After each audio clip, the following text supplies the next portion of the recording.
to begin, this was actually the paper that I wrote for my master's thesis, and I'm working on currently shortening it to 25 pages and then trying to get it published in an academic journal. So I start out this paper by discussing the art of writing, and I explain how writing is powerful, it's political, and it's prophetic.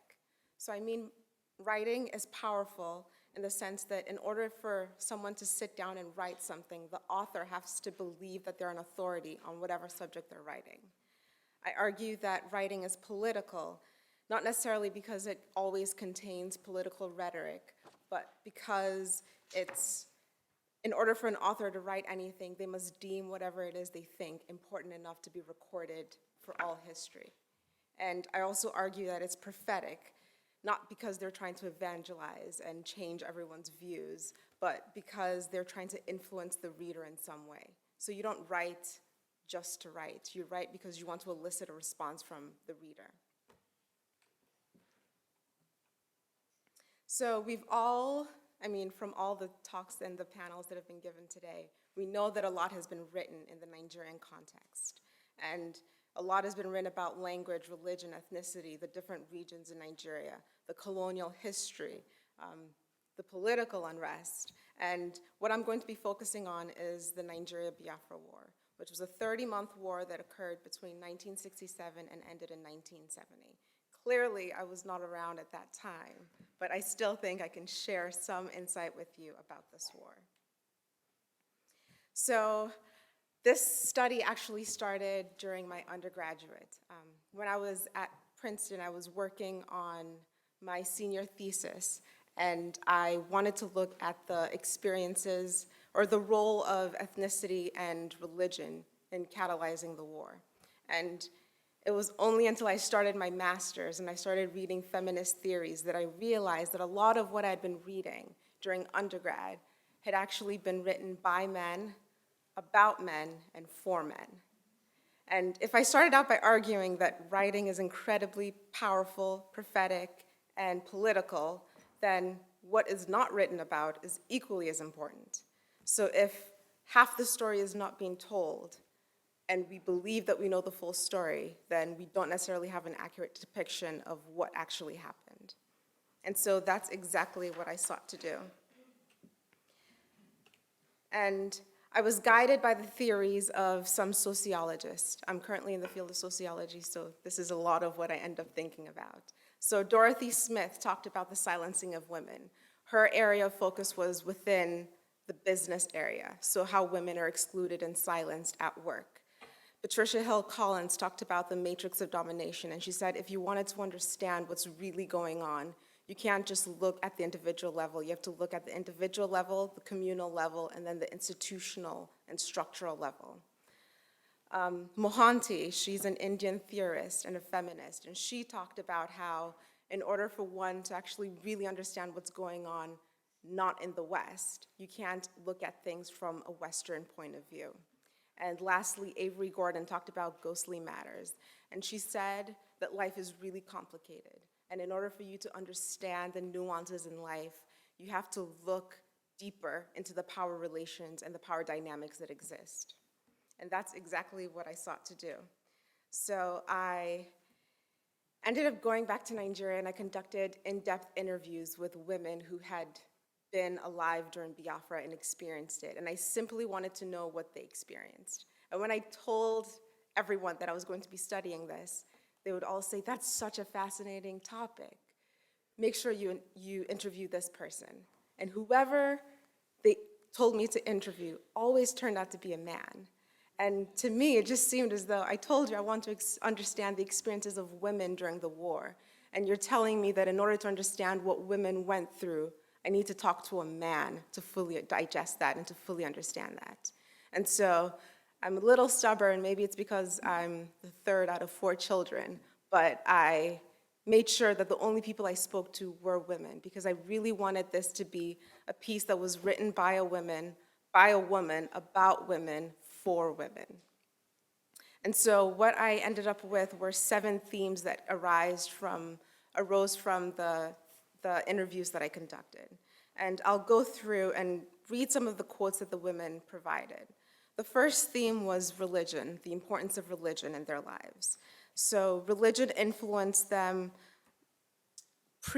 before the war as well as during the war.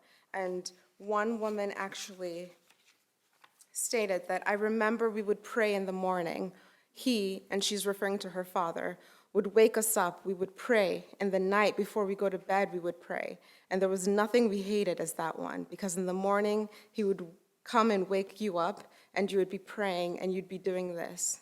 And she's nodding because she's falling asleep because it's too early to be praying. And she goes on to say that we didn't know what it was doing for us because that it was guiding us today. That is what is guiding us today. If we had not formed the habit then, the problems of life that one normally faces would have, made some people go either left or right. But now, because we were introduced into prayer, saying our daily prayer, it is no longer a problem. Everything, we take it to God in his prayers. So religion was part and parcel of our upbringing. So in learning and being taught how to pray each day, she was able to survive all the atrocities of the war. Another theme that came up was the salience of ethnicity.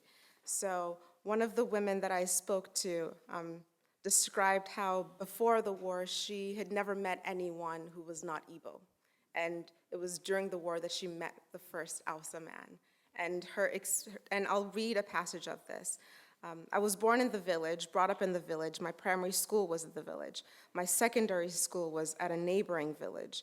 So I didn't have the opportunity of meeting people of other ethnic groups. Yes, the first time, in fact, I will tell you that I was already a very big girl. I was already in secondary school when I saw the first Hausa man. He was a driver, and he brought goods down from a townsman who was living in those days. So when we saw this Hausa man, we were all, and she acted shocked. I said, this man is an Hausa man. We have never seen them before. I'd never seen a Yoruba before. Yes, I had never seen a Yoruba. I had never seen an Hausa. It was just Igbos. So prior to the war, their experiences had been just with people who they knew. And the people they knew at that time were Igbos. Another theme that came up was how the war disrupted their roles. Some of them, before the war, the people I talked to were university librarians, they were teachers, they were traders, farmers, some of them were students. And during the war, all of that stopped. Schools were closed, offices were closed. And so some of them ended up joining Afia Attack. Some of them ended up nursing wounded soldiers, even though none of them had medical training before the war. Some of them served at Red Cross, and some of them became refugee relief aides. And they also talked about the traumatic experiences that they went through. So one of the ladies that I spoke to talked about how she discovered that the war was going on. And that was a question that I like to ask each of them. How did you know the war started? Because it's not like it was broadcast on every radio. It's not like you had it on Twitter or on social media.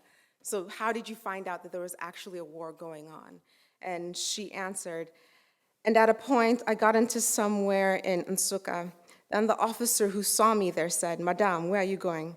And I said, "I'm looking to see if I can find Greg," which was her brother at the time. And he said, "Do you know you are in the war front?" War front? And he said, "Yes, you just have to go back." So I went back, and the next day, that officer who talked to me, Obi was his name, was killed. So I knew that I really was at the war front. And some of them also talked about refugees. Refugees was a huge theme that came up.